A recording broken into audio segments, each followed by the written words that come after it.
a word of prayer real quick. Dear God, thank you for TNL. Thank you for this extra room that we have, God. Thank you for all these people here tonight, God. I just pray that you can speak through me tonight, God. I pray that your message comes across, God. I pray that we can all have humble hearts, God, just ready to take in your word. And God, I just pray that we can all stay dry and warm during this rainy season. But we love you, and we pray all this in your son's name. Amen. Amen. Amen. So tonight, we're fighting for the light. Yes, sir. All right. If you were here last week, you know that our theme this semester is rooted. Yes, sir. So I'm going to try and tie that in as much as possible. But please turn with me to John 8, and I'm going to have 3 points for you guys tonight. Are you afraid of the dark, light of the world, and growing towards the light? Good stuff, girl.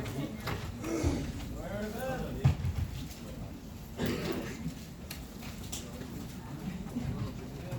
So John 8:12. We're going back to the basics here. Probably 90% of you guys have heard this verse, but in verse 12 it says, when Jesus spoke again to the people, he said, I am the light of the world. Whoever follows me will never walk in darkness. We have to be rooted in Jesus' light. We have to contrast the light that Jesus brings with darkness to really see how powerful his light is. And we're all familiar with the dark. Whether you admit it or not, we all started in the dark. And Jesus says, if you follow me, you will never walk in that darkness again. Let's turn to John 1. Come on, Harrison. John 1:1 says, in the beginning was the Word, and the Word was with God, and the Word was God. He was with God in the beginning. Through him all things were made. Without him nothing was made that has been made. Does anybody know why the word is capitalized? You can shout it out. Why is it capitalized? It's talking about Jesus. So in him was life. In Jesus was life. And that life was the light of all mankind. That light shines into the darkness, and the darkness has not overcome it.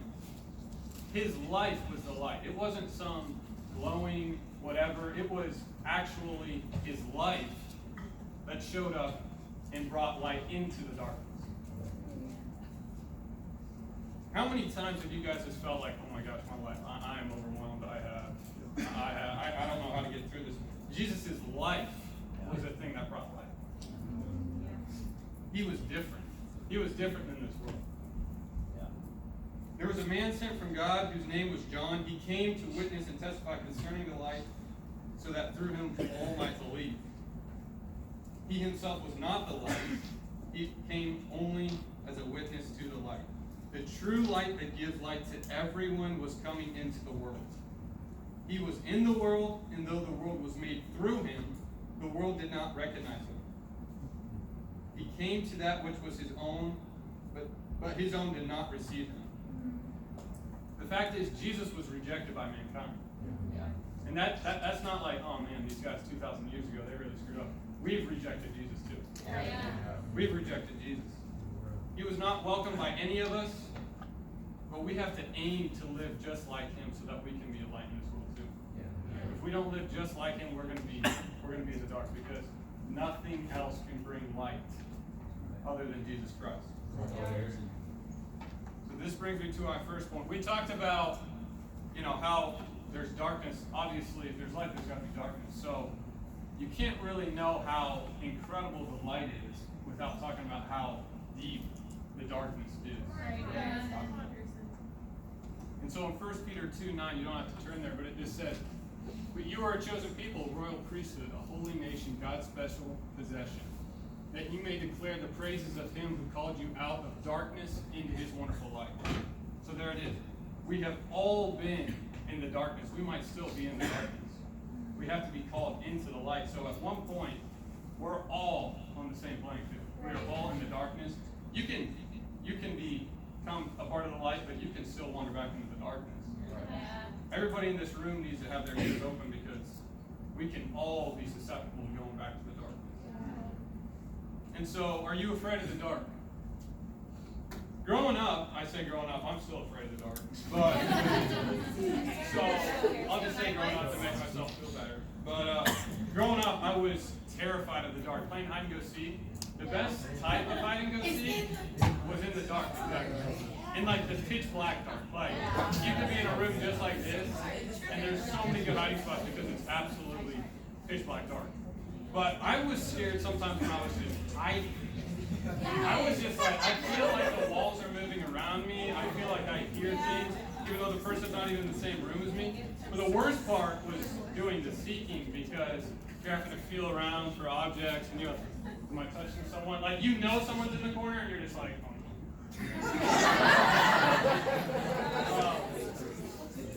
And so, I love playing hide and go seek, but it was like the scariest thing for me. And so, okay, this is a little embarrassing. I was so scared of the dark that I would sleep on my siblings' floor until I was like 13 or 14 years old because I just couldn't sleep like this.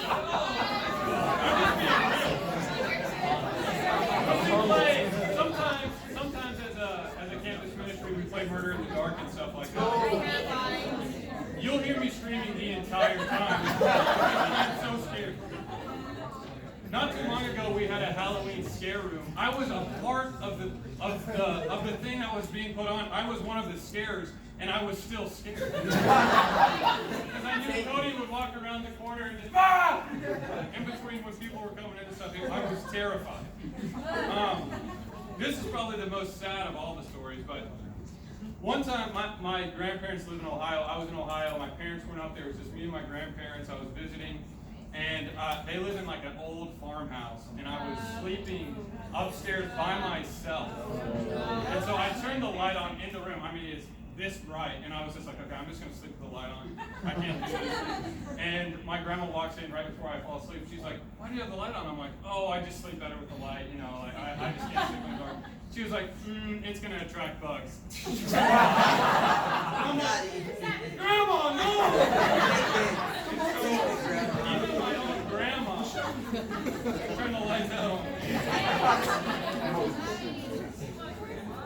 But the crazy thing is, and I just put this up here. How many of you guys have seen The Conjuring? I just recently got into scary movies. I have to be in a crowd of like 10 people to watch them. I could never watch them by myself. And so, the crazy thing is, who remembers this scene? I mean, it's the worst scene. I can barely look at the pictures and it's still pictures because I know exactly what happened. But basically, so we can all be scared of the dark. You know, the unknown, whatever it is, we can all be scared of the dark. But the crazy thing is, this isn't even the dark Jesus is talking about. And so, the dark Jesus is talking about is the sin of the world. And so I'm going to put up some sins up here, and I just want to talk through them because, guys, this will be real. This is what Jesus is talking about when he's talking about the darkness. And there's no excuses for any of these things. And being in college, I think this is the one time of our life we can really go, okay, we can indulge, we can do all this, I'll figure it out when I'm older, all this stuff, I'll figure it all out when I'm like 30 and have kids. Newsflash, I'm having kids, and I'm 23. So, if you missed it, my wife's pregnant. Yeah, we just got married, it's awesome. Anyway, so these are some sins. These are some sins that are like straight up obvious. I think these are a lot of sins that, you know, college students can struggle with, or they can just do, and they don't even think it's a struggle because it's just life, you know? Drunkenness, drugs, premarital sex. Yeah, premarital sex, that's a sin. Stealing, violence, bullying, cussing, all these things. But I know there's some good people out there that don't do these things. I know there's some good people in here that are like, no, that's not me. I don't do that stuff. So I got another list for you guys.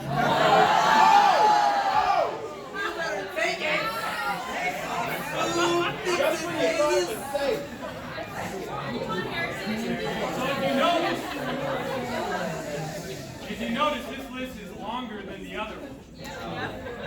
It doesn't make them any worse than the other ones, but I just think it's funny because all of these sins can be done without really anybody knowing about it. And so, yeah, you might not you know, you might not bully anybody, but you might be gossiping about people, which, is that bullying? You might be slandering people, you might be lying to people. I mean, I can't tell you how many times I gossiped about people, slandered them, lied to my parents. I lied to my parents just because about all these. They thought I was like the greatest kid ever, but behind closed doors, I was doing all this stuff. Deceit, selfishness. I can't tell you how many times I made decisions based on my own well-being and not others. Social prejudice. People who didn't have the same sexual orientation that I had social prejudice about these people. Depending on who they liked, I hated those people. I'm sorry if any of you are in here today because it's just not fair. Racism. I struggled with racist thoughts. I struggled with lust. I struggled with pornography. These are all things that I struggled from age 12 to 18. I mean, lust and pornography were in my everyday life. Debauchery. I was debaucherous with my pornography. I was debaucherous with how much I played video games and wanted to numb out. I was debaucherous by how much TV I watched, how much food I ate. I didn't care. Envy. I envied the kids at my high school. I envied the girlfriends they had. I envied the jobs they had, the cars they drove, their athleticism, all this stuff. And I can still struggle with all this stuff. Bitterness. Struggle with bitterness towards people who just didn't see eye to eye with me. Hatred. I hated people. And pride. I put pride last just because, last but not least, pride should probably be up here, but if you don't think you struggle with any of these things, you struggle with pride. I guarantee you every single day. You struggle with pride. And so, I'm not here just to try and call everybody out.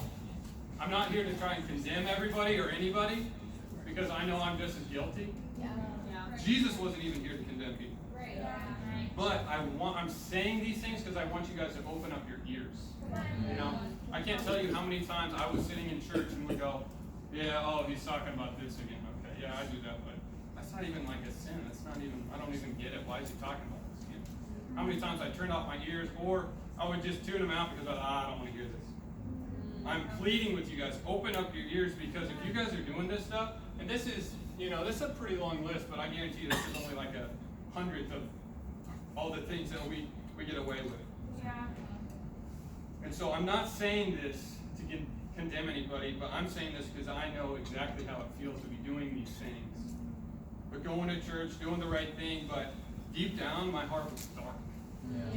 I needed help. And at Alpha Omega, it's not like we have it all figured out. We have minimal things figured out, but we just know we are weak.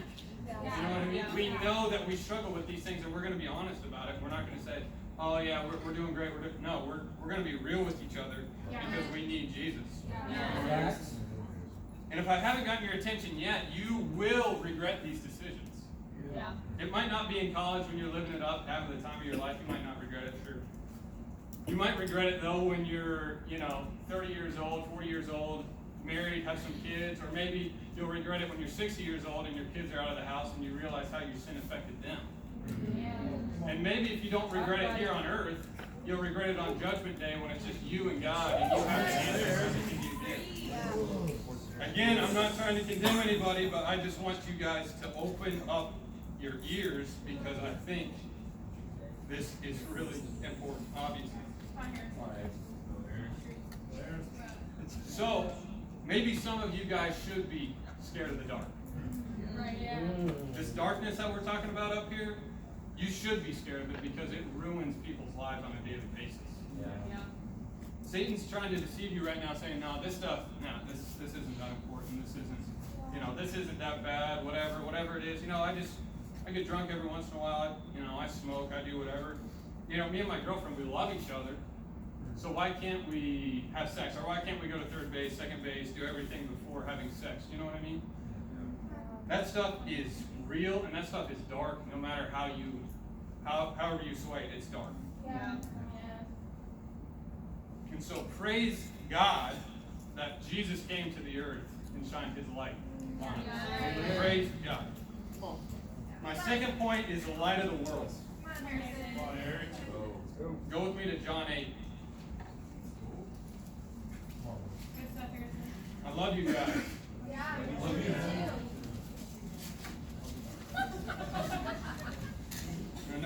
I know it's real, but I think Jesus would be real with us too. Yeah. Good stuff. So John 8, starting in verse 2, it says, "At dawn he appeared again in the temple courts, where all the people gathered around him and sat down to teach them.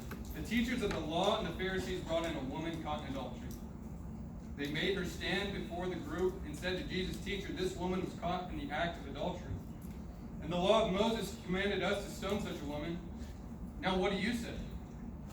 They were using this question as a trap in order to have a basis of accusing him. But Jesus bent down and started to write on the ground with his finger. When they kept on questioning him, he straightened up and said to them, 'Let any one of you who is without sin be the first to throw a stone at her.' Again he stooped down and wrote on the ground. At this, those who heard began to go away, one at a time, the older ones first, until only Jesus was left, with the woman standing there still. Jesus straightened up and asked her, 'Woman, where are they? Has no one condemned you?' 'No one, sir,' she said. Neither do I condemn you,' Jesus declared. 'Go now and leave your life of sin.'" It's so apparent that we are all in the dark. And we can't look at this woman caught in adultery any differently than we can look at ourselves. So what's Jesus' response? What's his response to the Pharisees? He talks to the Pharisees first, even though the Pharisees tell Jesus to, okay, what are we going to do with this woman? Jesus turns it back on them and says, you know what? No. Whoever is without sin can throw the first rock. He saw that the Pharisees thought that they were the light. He thought that they were the light, so he went, no, you're not the light. You're not taking this darkness that you see this woman, you think she's the darkness out of the world. No. You're all darkness. I'm the only one that's in the light. Jesus' response to her was, I don't condemn you. Leave your life of sin. And Jesus was the only one standing there because he had never sinned. So he had the right to stone her, but he said, no, I won't condemn you. Leave your life of sin. We are all in this position that this woman was caught in. But Jesus didn't shame her, humiliate her, guilt her. He also didn't justify what she was doing. Right. So true. Jesus didn't say, you know what, you're doing great, just do whatever you want. No, he said, leave your life of sin. He was real with her. Right. But he didn't shame her. I mean, imagine the humiliation this woman must have been feeling. Surrounded by a group of men. Everybody knew what she had been caught doing.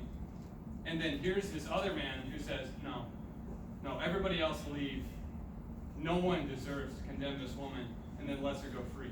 Imagine what she felt towards Jesus. I mean, in that moment, before Jesus said that, she probably felt zero hope. Not only for her own life, but just her dignity. I mean, that is incredible. Jesus gives us this light that we can have. Fact, we are in the dark. Fact, Jesus is the light. We need Jesus. I told you we're bringing it back to the basics, but we need Jesus. Yeah. And so, throughout this conversation, you see that the woman leaves, and he says, go leave your life of sin. Some people think that this is Mary Magdalene. Even if it wasn't Mary Magdalene, we know would have had a similar story to this when she came to know Jesus. But we know Mary Magdalene became one of Jesus' disciples. She didn't go on living a life full of sin and all this stuff. She repented and turned to Jesus. Just like Paul, when Jesus confronted him on the street to Damascus with a bright light and said, Paul, why are you persecuting me? Paul repented and he started to follow Jesus too. So what I'm not saying is Jesus loves you so you can do whatever you want. That's not what I'm saying. Right. Jesus loves you, so you should follow him with everything you have. Yeah. That is what I'm saying. Cody was talking a little bit last week about character development. Our character development starts right now. Yeah. It doesn't start tomorrow, it doesn't start in a month, it doesn't start in 10 years. Our character development starts now because the decisions we make today are going to affect us and our loved ones forever. Yeah. Not just here on earth, but it could affect their eternity.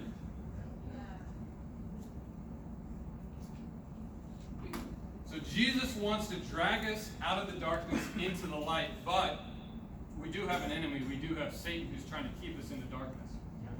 Satan wants to help us to just be complacent in the darkness. That's his number one goal.